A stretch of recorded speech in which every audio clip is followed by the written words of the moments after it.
So they look pretty cool, really. I mean, it looks nice, but a lot of people think they're getting a cool, restored Vespa, but they're really not. Do we need to leave a link for this? Because it's like, it's that good?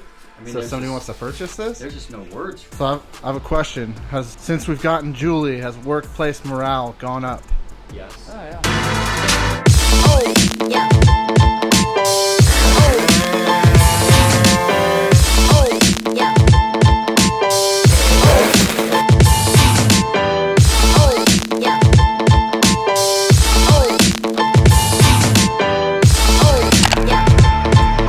Back with another code, but it's not going to be right now. Remember, in this video there is a code. Pay attention, watch the whole video. We're going to give you 5 codes. They're only available for 5 days, so do not miss them. If you see this and the code doesn't work, that means you wasted too much time. If you want to be able to get first access to a code, you got to be subscribed and you got to turn the bell on so it notifies you right when the new video comes up. Normally we schedule our videos so you can almost always see when the next video is coming up. So set your alarm, watch the video. Alright, back to the video. So a customer brought in a Vespa, and I don't know anything about Vespas personally. And I saw it and I was like, oh, this is neat. It's put together. I'm going to show you.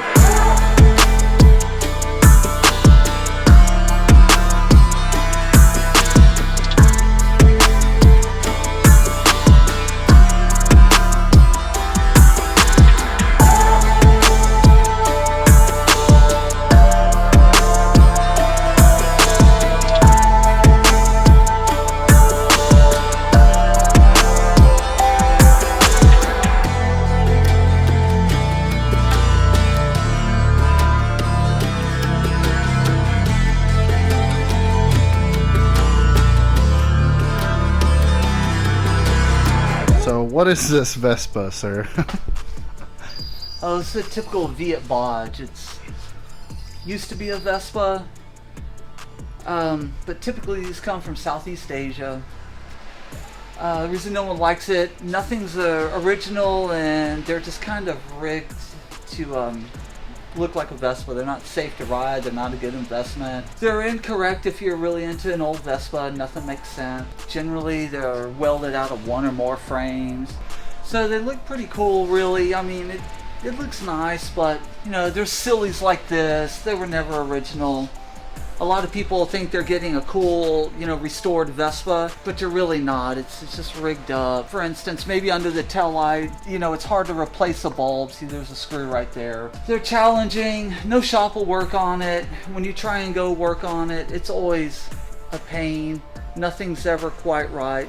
Like this one has a new LML motor, but the wiring is rigged up so that it has an electric start. They never came with electric start. There's difficulties there, the cables. This is a Bajaj glove box, that was never on. But the biggest safety issues of these are, it may have been welded out of one or more frames. And this is a unibody construction. Vespa was the first to do that. So when you go welding on a new leg shield and floor panel, maybe it doesn't have the same structural integrity as before. And you can tell that this has been done because these things are just covered in thick Bondo. Mm-hmm. And so that's a safety issue. Another big thing is the front fork. This has been converted to run 10-inch, but before this fork was an 8-inch wheel fork. So it's been lengthened up here. A 10-inch hub is on it, so the geometry is not the same. And there's just been horror stories. Okay. They're not safe to ride, and unfortunately you'll never have a good scooter starting off like this. Mm-hmm. A lot of times, for what it costs the importer to bring this in, you'll pay more money for a good restoration project that needs full restoration. So off the rip, stay away from it. Like, so when I walk up to this, I don't see anything because I don't know anything about Vespas. I've never been into them. Like, what are the things, like, immediately you're like, oh, this is bad? Like, what are the immediate point outs that like, right when you walk up to it? Well, typically I see it, these bikes were always 8-inch bikes. So I see the 10-inch wheels. That's, the first dead giveaway. Secondly, you know, the colors, and you know, it's slathered in Bondo. Incorrect parts, although they look fine. The Vespas never came with parts like this. Secondly, you can tell by like the cheap hubs. I mean, that's a dead giveaway as an Indian hub. You know, without the reinforcements here, it's just cheaper. You ready? I'm ready. So, do you have a knife? You got a blade? Really felt like the shop needed some proper decor. And if you're a sensitive individual, maybe things like fast cars and other things scare you. Turn away now. Yeah. Look away now. Shut your screen off. Oh, bubble peanuts. This is a vintage, classic vintage art, piece of art here. And Don't be making a mess in my office here, pal. I feel like Paul, this could actually raise his productivity, maybe give him a little bit of motivation in his life that he really needs.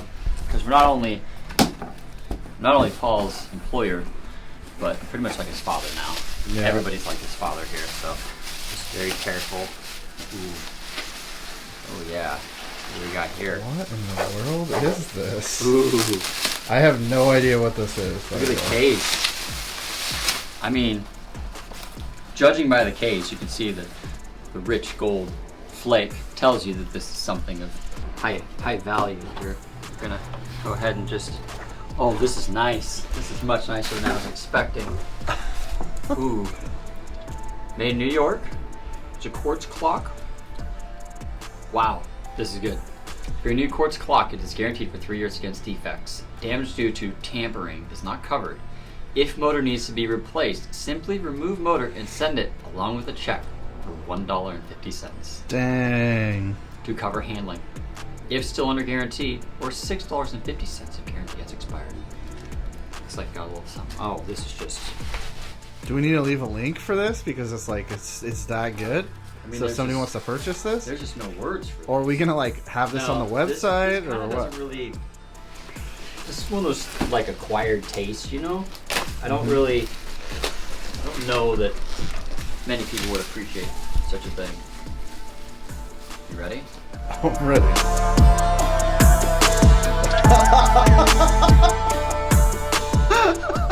This is a snap-on. Oh, this is awesome. This is Julie with a fast track clock. Looks like I got to put the hands on, which I think are here. But yeah, I mean it's. Dude, this is vintage. It is vintage. It's 82 maybe? This is somebody's grandmother by now. That's pretty fun, actually. That's a real question. If you can find, I mean, it's a good shape. if you can find this person, this grandmother or mother, Her name and is Julie. and let us know her Instagram or something like that. Oh, that We would will be send great. you a free hat. Oh yeah. Yeah, this is So good. we can thank Julie for her work. There was a lot to pick from, but this one interested me because the proportions are really weird. I don't know what's going on. I don't know if the car is really tall or if she is really short. I can't tell. Or a combination of both. Interesting. But yeah, this is, I thought it was Snap-on. I think it's Fast Track. But Snap-on made a bunch. Matco made a bunch. Yeah, really excited about it. Is this going in the office? Yeah, you know, This is probably not safe for workplace out in the main lobby. I feel like it should go in the office. And then whenever Paul's like working slow or whatever, I can just say, Julie's, do it for Julie, Paul. And then what if I can speed the clock up to make him feel like the days are going faster than they really are? All right, well, I'm gonna put this guy together. I'm real happy about it. It's a nice condition. This is actually pretty good too. $1.50. Tape that to the back of it. Yeah. Yeah, pretty happy about it. Gonna go ahead and get it calibrated, put it on the wall. Sweet. Paul's gonna be excited. The funky accessories, like this The seat. ostrich covered seat. And like the weird bolt and washer for it. Like it doesn't have like a collar, which would be something like that. You can tell by all the cheap chrome, odd things like the glove box, the bizarre floor rails. And little things like the old original tail light with the screws drilled through it, so you know that that's some funkiness under there. Do they normally use flathead screws? Yeah. And another thing, like I say, is you can tell by the shape here.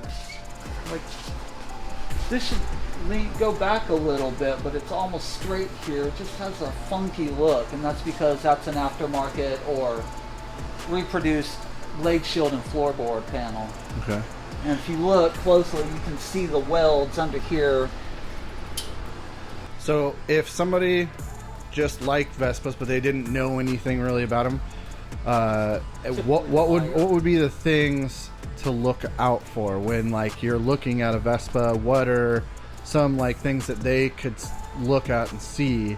So like the Bondo crack would be one thing, right? Like look for Bondo. It's mainly the parts that don't make sense. You should do your research before you go buy a Vespa. You know, figure out what you're buying. You can look up, see what model it is under here. This one has some weird stampings, but these, let's say these bikes never came in 10 inches. The shape looks off, and some of the silly accessories. And these are an all metal design. Yep. There's no fiberglass on them normally. There's everything's steel. Everything's Or steel. some aluminum on some Real place. So you could take a magnet and just kind of go around and see what is steel and what is not. And the second you start finding fiberglass or plastic parts, that's one giveaway, right? Yeah, but mainly it's just they've been converted to 10 inches. Vespas never came like that. You can tell by the odd construction, you know, things aren't right. You know, we could probably take off the gas tank and get down in the frame and see a quilt work of other scooters. But typically, you'll get a funky looking scooter, no shop will work on it, and you'll never have a good, reliable Vespa. It'll always be a challenge to work on it, modify parts to work with it, modify parts to fit. It'll just discourage you from having a real Vespa. Also, a restored scooter like this for $2,000 or $3,000, it's just too good to be true. There's a reason for that. If the price is too good to be true, look up the make and model of it, and if the bike looks considerably different, you understand. Like, so if you look this bike up, what model is this technically supposed to be? Should be a VBB, something like that. VBB. So if you look it up, you'll notice it doesn't have this box, and you're like, okay, well, that's something that could be added, right? No big deal. It's the 10-inch wheels. These came with Exactly. 8-inch Yeah. before. So if the wheels look considerably larger for some weird reason, and technically the bike's taller. So to me, the biggest giveaway are the 10-inch wheels when they're supposed to be the 8-inch wheels. Vespa only had 10 and 8, sometimes 9. Then the funky seat, the chrome, everything chromed, the odd parts. They're pretty easy to spot, and you should do your research before you buy an old Vespa. There's plenty of resources online. Find a friend that can help you. For instance, here's an electric start button on this scooter. These never had electric start, so you can tell by the funky speedo. So this should have a kickstart? Yeah, this is only a kickstart. So this is, for an electric start, that's been added on. No one would want to do that to their Vespa. They're kind of a shame because they really ruin a lot of people's expectations of what a Vespa is. And, just leaves people out of money and disappointed. All right, so if you guys have any questions on stuff like this, feel free to leave a comment below. But we just wanted to let you guys know about this, and I'll show you a couple of little details. So the badge is just a sticker. It's supposed to be like Yeah, this badge is a faded sticker. The old real Vespa badges were actually quite nice. The Vespa emblem has little rivets. They never had that, going through. Just little details, but mainly you can just tell. For me, it's the wheel size. That's just the dead giveaway. Gotcha. Ill-fitting accessories. I mean, what's up with that? This was never the right one for this bike. Hey, Paul. You got kind of a mess here. I do. It's at Christmas when you just rip all the gifts open at once. Yeah. Yeah, that's So- what Brandon and I just went through. Are you doing it for Julie? I don't know who's Julie. Come on, Paul. You know who Julie is. Oh. Yeah. Do you feel that like Julie has increased workplace morale? We definitely felt that. for Dustin. You think he's working even harder ever since Julie came around? Just look at it.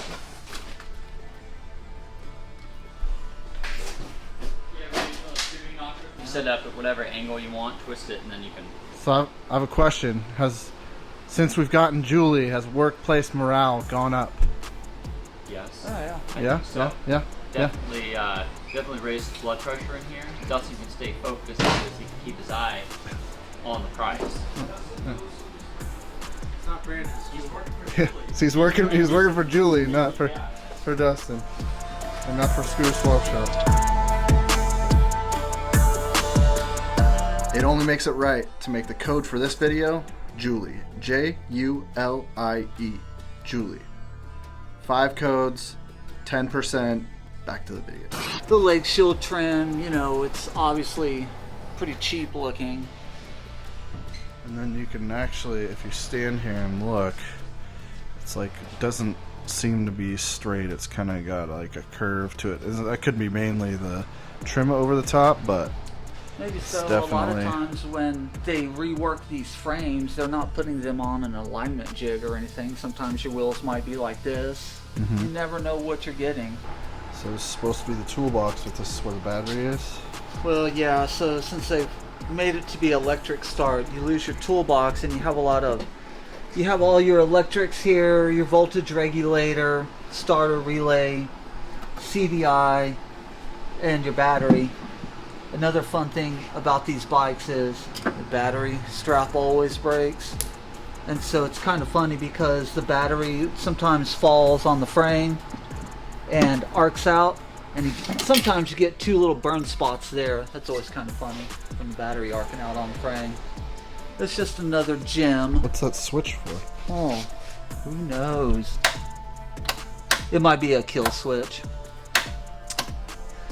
But you never know on these bikes, so all kinds of hidden goodness.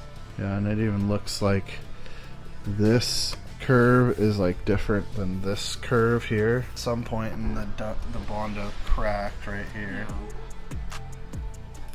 But they'll never run right, you'll never be happy. And all your friends will laugh at you. All right. It's true. Well, thanks, Dustin. Appreciate it.